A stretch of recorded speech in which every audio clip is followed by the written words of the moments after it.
Hello,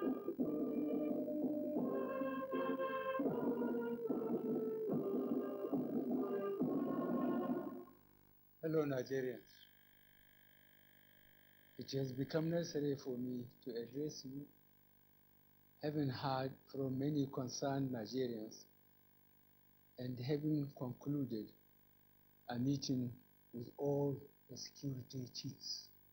I must warn those who have hijacked and misdirected the initial, genuine, and well-intended protest of some of our youth in parts of the country against the excesses of some members of the now disbanded Special Anti-Robbery Squad, SARS.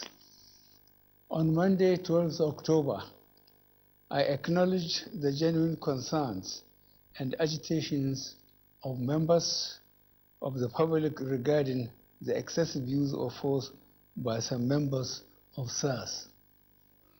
The choice to demonstrate peacefully is a fundamental right of citizens as enshrined in Section 40 of our Constitution and other enactments. But this right to protest also imposes on the demonstrators the responsibility to respect the rights of other citizens and the necessity to operate within the law. As a democratic government, we listened to and carefully evaluated the 5-point demands of the protesters. And having accepted them, we immediately scrapped SARS and put measures in place to address the other demands of our youth. On approving the termination of SARS, I already made it clear that it was in line with our commitment to the implementation of extensive police reforms. Sadly, the promptness with which we have acted seemed to have been misconstrued as a sign of weakness and twisted by some for their selfish, unpatriotic interests.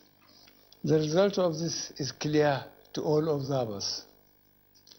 Human lives have been lost, acts of sexual violence have been reported, 2 major correctional facilities were attacked and convicts freed, public and private properties completely destroyed or vandalized, the sanctity of the palace of a peacemaker, the Oba of Lagos, has been violated.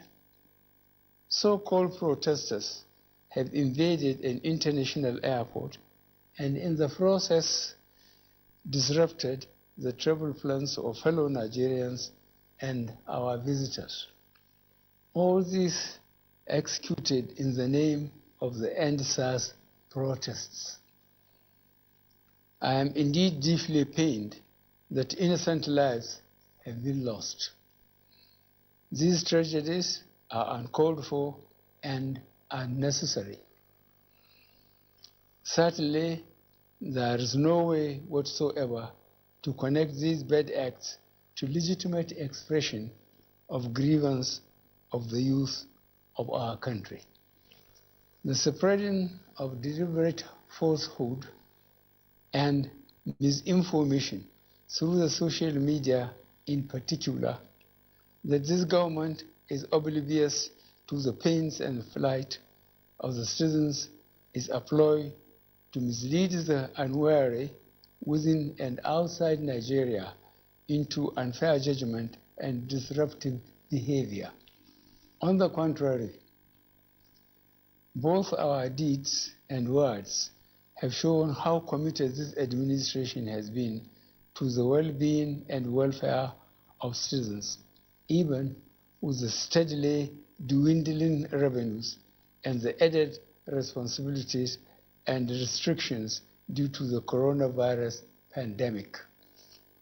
Government has put in place measures and initiatives principally targeted at youth, women, and the most vulnerable groups in our society. These included our broad plan to lift 100 million Nigerians out of poverty in the next 10 years, the creation of 75 billion Naira National Youth Investment Fund to provide opportunities for the youth and the micro, small, and medium enterprises survival fund, through which government is A, paying 3 months' salaries of the staff of the 100,000 micro, small, and medium enterprises. B, paying for the registration of 250,000 businesses at the Corporate Affairs Commission. C, giving a grant of 30,000 Naira to 100,000 artisans. And D, guaranteeing market for the products of traders. These are in addition to many other initiatives, such as A, farmer money, B, trader money, C, market money, D, N-Power, E, N-Tech, and F, N-Agro. No Nigerian government in the past has methodically and seriously approached poverty alleviation like we have done. With regards to the welfare of police personnel, the National Salaries, Income and Wages Commission has been directed to expedite action on the finalization of the new salary structure of the members of the police force. The emoluments of other paramilitary services are also being reviewed upwards. In order to underscore the importance of education in preparing youth for the future, this administration has come up with a new salary structure and other incentives for our teachers. Let me at this point reaffirm the federal government's commitment to preserving the unity of this country. We will continue to improve good governance and our democratic process, including through sustained engagement. We shall continue to ensure that liberty and freedom, as well as the fundamental rights of all citizens, are protected. But remember that government also has the obligation to protect lives and properties, as well as the right of citizens to go about their daily businesses freely and protected from acts of violence. To our neighbors in particular, and members of the international community, many of whom have expressed concern about the ongoing development in Nigeria, we thank you and urge you all to seek to know all the facts available before taking a position or rushing to judgment and making hasty pronouncements.